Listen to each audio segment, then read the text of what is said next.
And here we go, Kalista top for Broken Blade. So they played it in the bottom lane in the last game. Now we're going to get to see the Kalista top. So again, we're in a similar situation that many of the previous drafts have left us with, where 100 Thieves just has a better 5v5. If they can withstand, we know their late game, just mindset-wise, strategy-wise, is better. Also their composition. So TSM is putting themselves in a situation here where I feel like they have to slam these lanes. Yeah. Otherwise, that ball of pain that 100 Thieves has drafted would run TSM out of the spring split. Kalista top is an absolute nightmare. It makes Vayne top look fun and interactive for the lane opponent, which Vayne top is not. So if for anybody who's not familiar with this, it's very powerful. The first person that I think a lot of people saw playing it successfully was the Shy, who many remember as an absolute terror of a top laner at international events. And the way that it works is you can invest so heavily into your Q and your E, you don't even have to learn your W early on. So you get to just have more points in your core abilities. Melee champions just have no ability to deal with you because of the infinite mobility and constant dashing. You constantly bully the lane. You shove things up with proper manipulation of your Q and E to both clear waves and carry those spears forward into your opponent for poke damage and big burst and harass. It's just an incredibly powerful top laner that will fall off if the game goes big into team fighting. And I think it's also another signal from TSM that they want to play around topside. It's been something that they've been pretty consistent with throughout most of the series and also did a lot of this year. So, I mean, it's TSM now. They no longer like going by Team Solomid. Part of this is why. Like, they're really not about just playing around Bjergsen. I feel like so much of this split has been an attempted kind of passing of the torch towards Broken Blade's talent, and they're putting it to the test here when it matters most. This is not a utility top laner or a weak side top laner or someone who just sits idly by while they crash bottom lane. This is something I expect them to play through. Frequent ganks. I kind of expect Bjergsen to try and shove Ryoma in and make his way top lane, and it's on Ssumday to withstand whatever Broken Blade can throw at him early on in the game, because as we mentioned, if we get to 5v5s with even gold, I think 100 Thieves should be a big favorite. Pincushion role player up against Kalista top here for Ssumday. He does have his Resolve secondary mastery, so it will provide him with a little bit of extra defensive power up against Broken Blade's Kalista. But what you're seeing right now, Ssumday completely zoned off of the wave, just trying to last hit with abilities, is going to be how this lane plays out. The goal is not to win, it is just to survive and lose gracefully up against Broken Blade on this pick. See if maybe Meteos is able to come up there with the Sejuani and help him out. Because, man, if Meteos is able to get going in this game up against 280 carries, up against an enemy jungler that, again, doesn't have great scaling like a Rek'Sai, he's going to be a brick wall by the time this game goes late. Absolutely, and pay attention to this early jungle pathing, because Dardoch already with a quick level 3 is looking and has actually already found Meteos in the jungle. So trying to take very early control right now because the Kalista is so pushed up. And it's, while it may seem right now like, hey, Ssumday should just collapse down and kill Dardoch, it's really hard because there's a large wave of minions that he doesn't want to abandon, which is what's allowing Dardoch to play so aggressively in the jungle here. Dardoch trying to contest for this wolf. Both junglers have the smite. Nicely done by Dardoch there to secure that one, steal it away from Meteos. Meteos got one of the small wolf puppies, but that's worth 12 or 13 gold. It's not really a big deal. Tricky here. But Bjergsen first to roam here. He had the mid lane control. He had the priority and pressure, which means he gets to join this fight. Bjergsen fires off the sleep. Really greedy. Bubble. But he's not going to find the CC down onto Meteos, who does have to try to use the Arctic Assault to get away. Meteos just, man, sticking around way too long. What in the world are you doing there, buddy? I've been there as a jungler, let me tell you. These people are in your jungle, they're sitting in your jungle, you're thinking, no way they can stay in my jungle, really. But what you should actually do, since camp respawn timers are so short now, 120 seconds on both Krugs and Raptors, you just recall. Like, you can lose your buff, it's fine. The reason I think Meteos didn't want to recall is he thinks if he cedes full control, then Ssumday dies. Because that's what the Kalista Rek'Sai is looking to set up. because it would be a 3-man indefensible dive. So I think he's trying to buy time for Ssumday to catch a wave. It's still exactly the type of opening the TSM wants, though. Yep. Getting first blood onto Dardoch, maintaining control over that top side, effectively making Broken Blade ungankable, and giving TSM yet another early game lead. Huge early game lead. Over 1,000 gold, almost 1.5k. Just 4.5 minutes into the game, off of the lane advantages they have, off of that early kill that they got onto Meteos, who now has moved into the enemy jungle to farm up some of those camps. So TSM feeling good about how this one is beginning. But that is something that we've said about previous games as well. It's not just how things start, it's how they end. And for TSM, we need to make sure that they keep things up going forward. I know it feels a little bit early and a little bit doom and gloom to say, yeah, but don't screw it up, TSM. But this has been the biggest issue for this team. And I'm not saying this to just be like overly harsh on TSM. This has been the biggest criticism of them the entirety of this split, and it's something they have to be very aware of, as Broken Blade is very aware of exactly how much damage it does to Ssumday here. Ssumday flashed away from the Q. He took the damage from the rend, but not the Q. Could have potentially died there if not for the flash. And you can see just the utter pain and sense of helplessness that Ssumday feels up here, knowing that Meteos has kind of had to leave him, since if Meteos tries to do anything and Dardoch meets him in the jungle, Ssumday is unable to assist. But he's gotten enough CS to pick up a double cloth armor. He was able to teleport. He will likely be able to catch this cannon wave and hit level 6 and kind of get out of one of the most miserable parts of this laning phase. But we're going to have to see. Another wave is crashing, and here comes Dardoch. Oh, remember, Ssumday just used his teleport, so if he's taken out here, it is absolute disaster. This is huge. It's Bjergsen making his way over as well. He's going to lose this wave. The massive wave. That's 2.5 waves worth of minions, including a cannon, denied. It doesn't matter if they get the kill. The sheer amount of gold and experience Ssumday is losing out on is worth more than a kill on its own. Meteos will escort him back up here to his minion wave. Ah, yes, right this way, sir. You have lost your way. The tour's over here now. Just trying to get him back on track as Dardoch and the rest of TSM have to disengage this one. So, weirdly enough, that was actually a really big win for 100 Thieves, which is strange to say when they're down 2,000 gold and he still lost some minions, because the fact that Stunt was roaming up there means he was still able to hit level 6. If that play goes to plan for TSM, they kill him. And TSM wasn't willing to dive in between turrets because they didn't also have Biofrost on the way. The roam up by Stunt was actually super crucial in keeping this hope alive for Ssumday in this lane. Dardoch and Broken Blade are doing so well playing around this top side that is just so heavily in favor of TSM. Bramblevest is going to make it so Broken Blade can't lifesteal infinitely off of auto-attacking Ssumday. It's a little bit of damage return as well. It's a little bit. It's what you do on Aatrox when you're trapped. So what I will say is I want to expand a little bit on what you said earlier about this has been a problem for TSM all year. It's also been a strength for 100 Thieves all year, where I feel like most games that go even or late, 100 Thieves has been able to pull together. So in that way, this is a favorable matchup for 100 Thieves. The drafts have moved more in this direction. And I also want to bring up a stat that Mark mentioned during Countdown, and we also talked about in depth during the podcast, is just TSM does win fast when they win, but if they don't win fast, they don't win. Because their average win time was about 32 minutes and their average loss time was about 40 minutes. Normally, when you have that scenario, it's a team that is kind of overperforming because, oh, they win fast, and if they're not winning, they're able to stall the game out.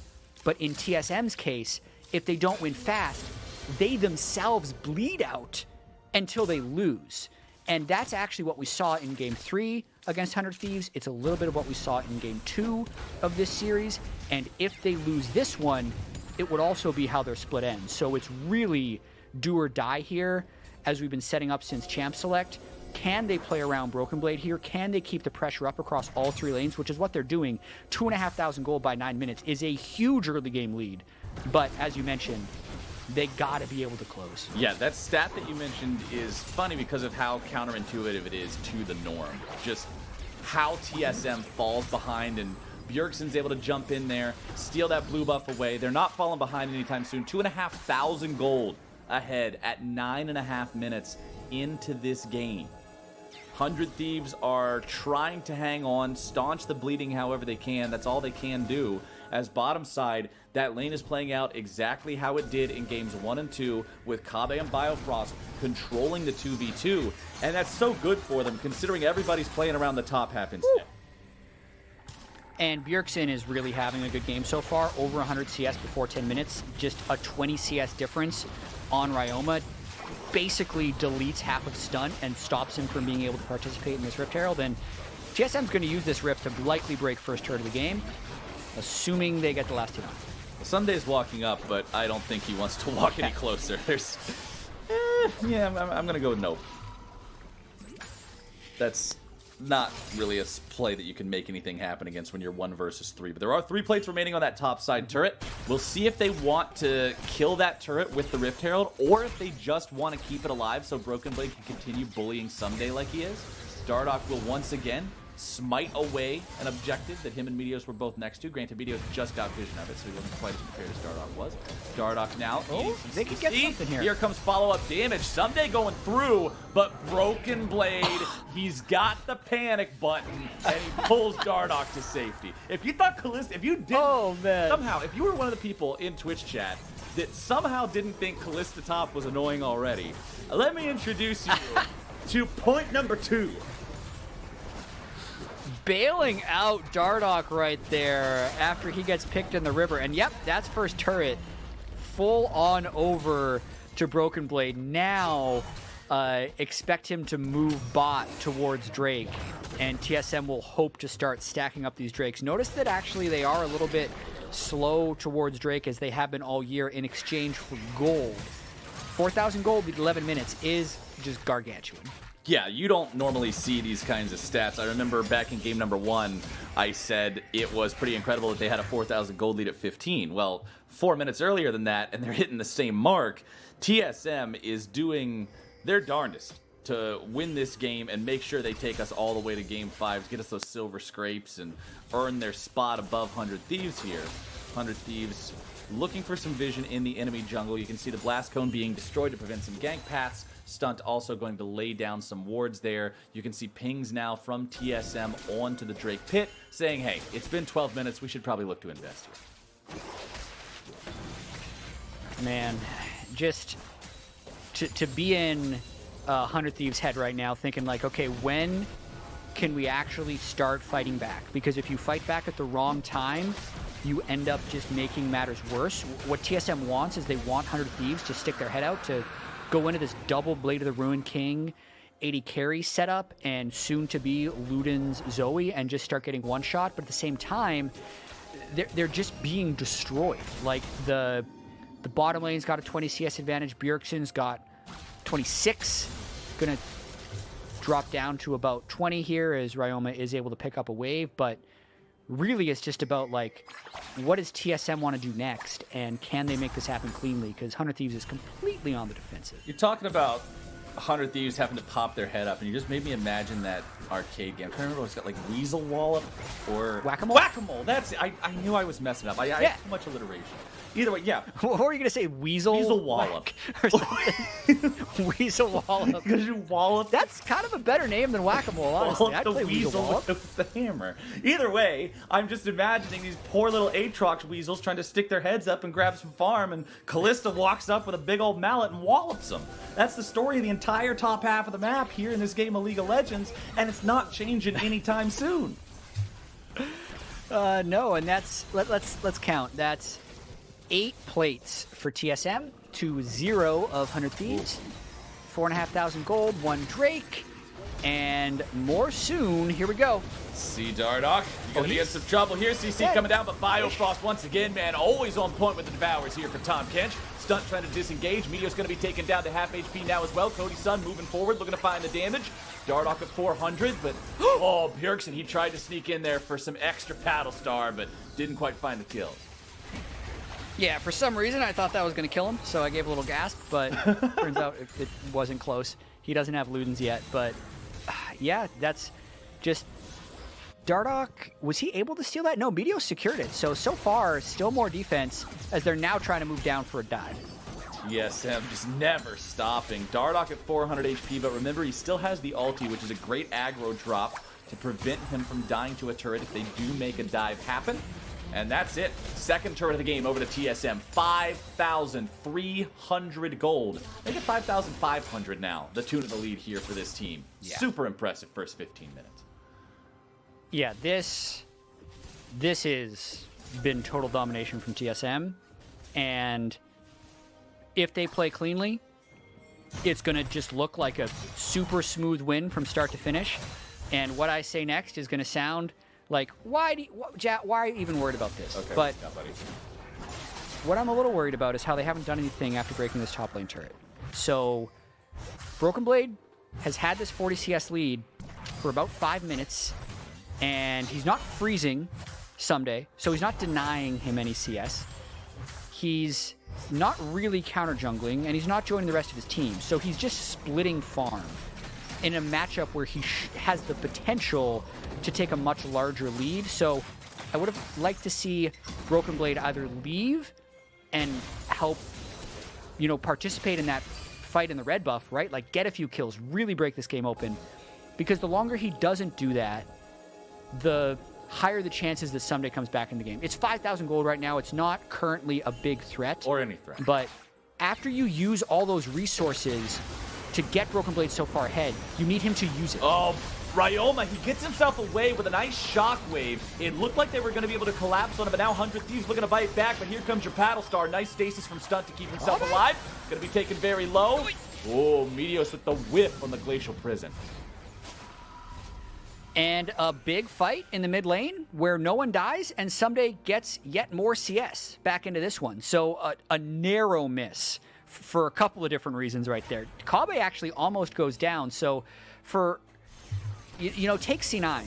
Put C9 where TSM right now is, and this is just like any of the games in the 3-0 that C9 handed to 100 Thieves to put them in this spot. But knowing the history of the split between these two teams and how hard it has been for TSM to actually close out victories, you can't help but get a little bit nervous.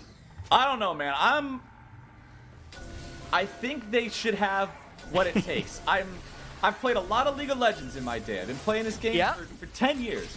I feel like most of those games where you've got this kind of a lead at 17 minutes in terms of gold, not a 1-0 lead, but in terms of gold, you win most of those games. You feel like you can just walk it in. Yeah, I feel like you win most of those games, but 100 Thieves, yeah, you do. They're going to give it the old college try. Let's see what they can accomplish here. Sleepy Trouble Bubble down on the ground. Not going to find anybody. Well, Ssumday's not even here yet. You aware of the... But he might be looking to flank. Okay. If Ryoma lands a big shockwave, Stunt's not going to find much of anything. Back. Dardoch is exhausted. CC coming through. Stasis going down. Dardoch grabbing the kill onto Stunt. As the Rift Herald is going to be secured by Ssumday of all people. Broken Blade is standing on top of it, trying to protect it. 100 Thieves do not have the chance to go in and actually secure the eye. Yeah, this is a Rift Herald denial in both senses. Ssumday somehow just like stabbed it to pick up the last hit. The stab in the eye actually outsmites a jungler for how much damage it does, so you gotta be able to be in position for that knockup, and TSM's likely gonna get an Ocean Drake, so it's a small victory for TSM in terms of like net assets that they're able to acquire with the kill and the Ocean Drake, but still probably a pretty useful denial by 100 Thieves. 100 Thieves, at least, I guess, I'll give them a half point, because they didn't get it. Granted, you didn't get it either.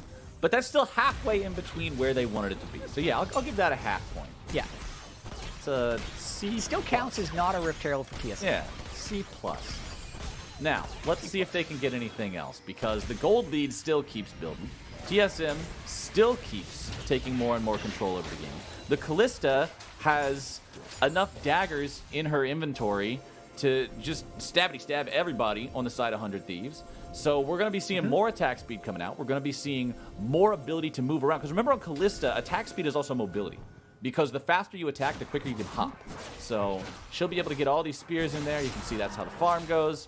And Ssumday is still just trying to get these items built up. Has the Tabby, has the Bramble Vest, working towards the Black Cleaver as Kobbe and Biofrost push up onto the tier 1 here. After those first 2 turrets, they haven't been able to grab any more of these objectives away from 100 Thieves since. They are looking to try to grab that mid lane tier 1, complete that outer ring.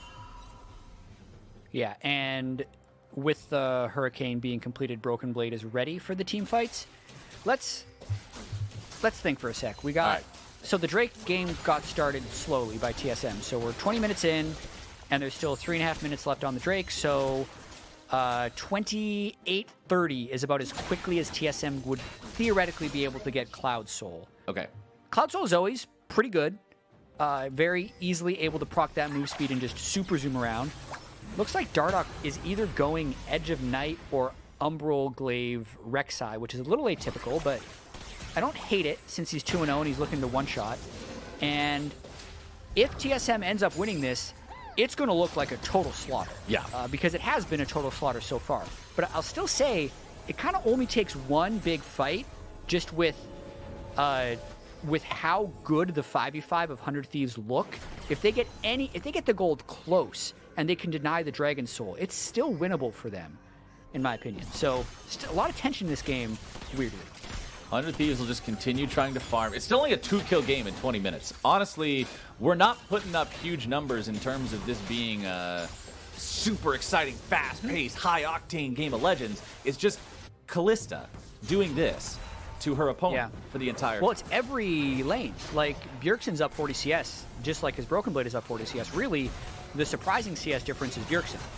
The Broken Blade CS is actually expected. If you said, hey, they're going to channel this top lane Kalista, they're going to use first Rift, they're going to get first turret, and oh, by the way, Aatrox will be the same level and only down 40 CS, you actually take that. It's the rest of the game that is putting this game currently over the top for TSM.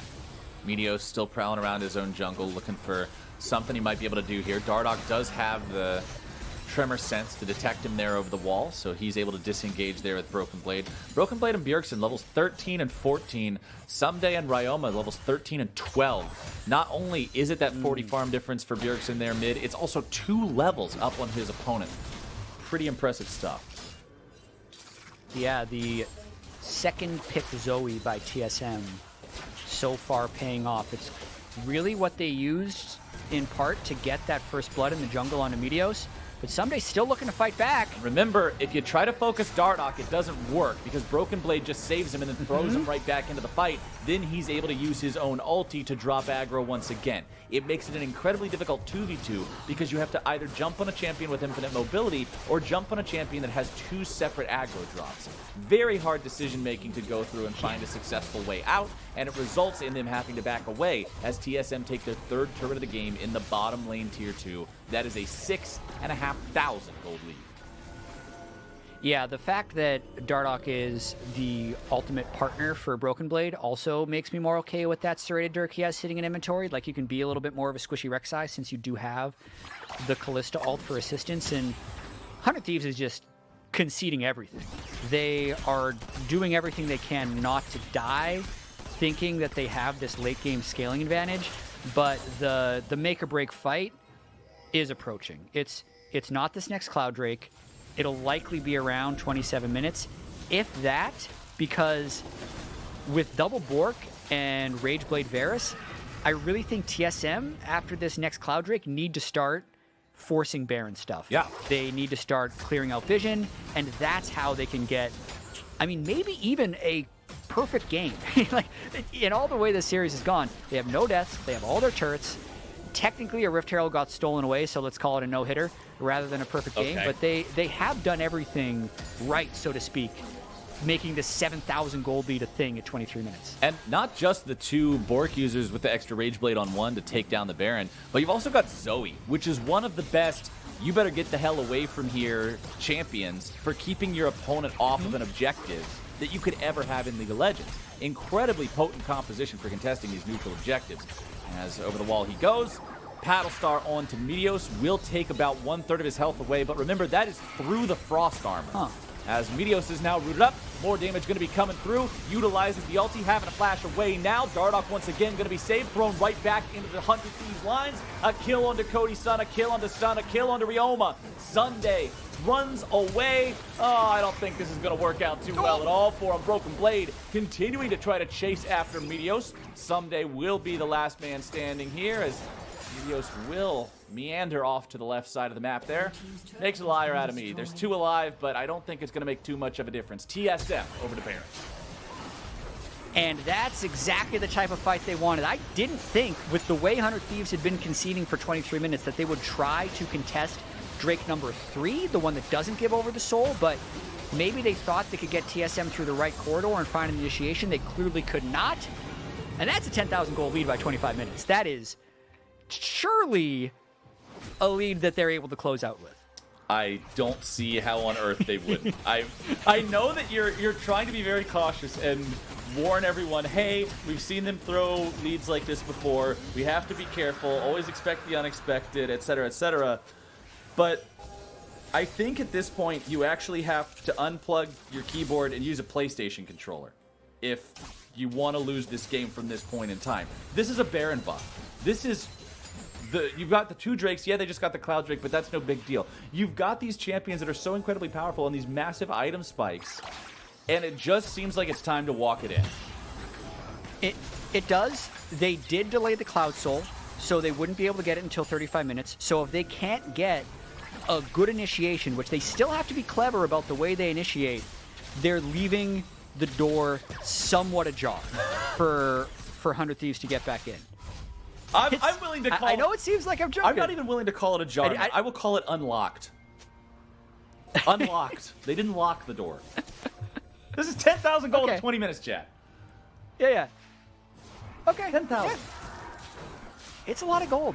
It's a ton of gold. I haven't seen that much Kalista top, right? And like it's just, and you haven't seen that much Edge Knight Rek'Sai. No. But I have seen a lot of Orianna, MF, Sejuani, Nautilus teamfight wombos. So like there's still a chance this happens, but it's just getting slimmer and slimmer by the minute.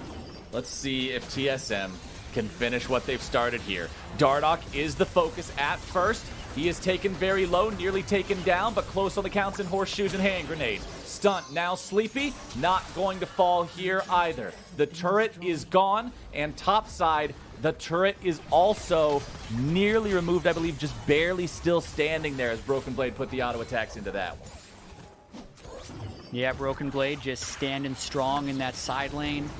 Bjergsen still just looking for picks throughout the jungle. A near miss by 100 Thieves. If they weren't 10,000 gold down, you could see that team fight might have worked. But they currently just do not have the damage to close out these targets. If only. TSM have 30 more seconds of the Baron buff. They will be pushing up here in the top side, as well as having Biofrost and Kobbe escorting in a minion wave there at mid lane. Top side inhibitor exposed. Mid lane inhibitor will be taking damage from this juiced up cannon minion. And I'm not really sure what the play is here for 100 Thieves other than hope TSM just gets a little bit too hypey, go for the punish. Broken Blade firing off those auto attacks here. Again, just keeping that cannon minion buffed up. 5 seconds left of the Baron buff. You can see 100 Thieves thinking about it. They got to know that buff is running out here in a couple of moments. Sleep down onto Stunt. Piercing arrow will find him for a little bit of bonus damage, and the Baron is gone. So in a sense, they withstand it. They hold all their inhibitors, and they continue to scale up, and it is still the Cloud Soul that needs to be slowly worked towards by TSM. I like that Kobbe seems to be moving a bit more towards the AP build on Varus. I think that's really crucial for cutting through Meteos, who's stacked a lot of max health. There's just an absurd AP ratio on the percent max health damage from the Varus Blight, which when I think it was Sven actually finished a death cap, you can actually do like 45% of someone's max health with 3 stacks Blight and detonating it with your E or your Q. Oh yeah, it's a flash. Once you finish your like pseudo AP Varus build. So actually really like this as a Varus build that maybe could go late because TSM is hoping for a little bit of late game insurance in case they're not able to close out this game, because gold leads, while there is an absolute value of 11,000, 10,500 right now, is more about percentage differences in terms of power. So this is the stage of the game where most of the standing gold is gone. TSM has already grabbed it all, so unless they're getting more kills, it's hard to expand the percentage much higher at this point. And if Ryoma gets death cap, and I know we're doing a lot of these if, buts, and ands, because literally 100 Thieves has 0 kills, but if he lands a big shockwave, there's not that much MR on the side of TSM. Or piercing arrow plus paddle if he gets shot. one shot, then maybe they just get 2 inhibs and win the game. When you have 2 long-range abilities that are both capable of chunking out half an opponent's HP, sometimes some wild things can happen here in League of Legends. And that's going to be a mid laner down and a top lane inhibitor taken as the cost. Chains of Corruption over the wall. They find their way onto the 100 Thieves line. All right. Ssumday going to be killed off. His first death of the game. Ssumday's the double kill over to Kobbe, and TSM are on the victory march. Shut down onto Dardoch. His first death of the game. The only kill that 100 Thieves has managed to find here for themselves. 10 seconds left until Ryoma spawns. Perfect game is not to be. TSM wins a big fight in the base, and they move on to yet another Cloud Drake. That was just good opportunistic play from TSM. Bjergsen landed the pick on Ryoma initially, and then Kobbe, who has just gotten really big throughout this game, lands a good ultimate to get more damage down on 100 Thieves. And I think we're kind of pushing him into panic mode here a little bit. Knowing the Cloud Drake just went down, I'm expecting 100 Thieves to do something around this Baron. I mean, you kind of have They're to. trying to clear out vision early and get a good early setup, I think. It's time for the YOLO play. You're down 2 inhibitors. You're down 12,000 gold. The enemy's on soul point.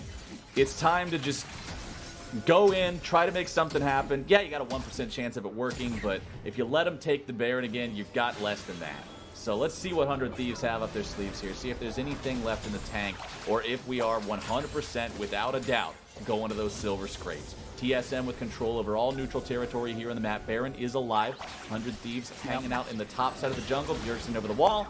You will not find anyone there with the Sleepy Trouble bubble. But this should be a sign for TSM to safely move through this area and establish vision. Yeah, I mean, they even have Broken Blade down bottom, keeping Ssumday at bay to prevent a 5v5. I think TSM should just be... I think they can just do Baron, honestly. I don't think 100 Thieves can check. There's waves of super minions crashing by. At most, they would hope to kill Broken Blade's Kalista. There's a chance TSM is waiting a little bit for Baron as well, so it coincides better with the Cloud Soul spawn, just to make sure that works out. But really, I think it should take Baron, utilize these 2 waves of super minions, and then try and end the game on the 3rd. Ooh. But they're still fishing for Zoe plays. Actually, Dardoch is split pushing. They're doing something Split else. push lethality. Rek'Sai is here to end the game when no one else will. Dardoch, he's got Here they come. the Nexus turret low. They do manage to take it out. Kobbe and Biofrost are here as backup.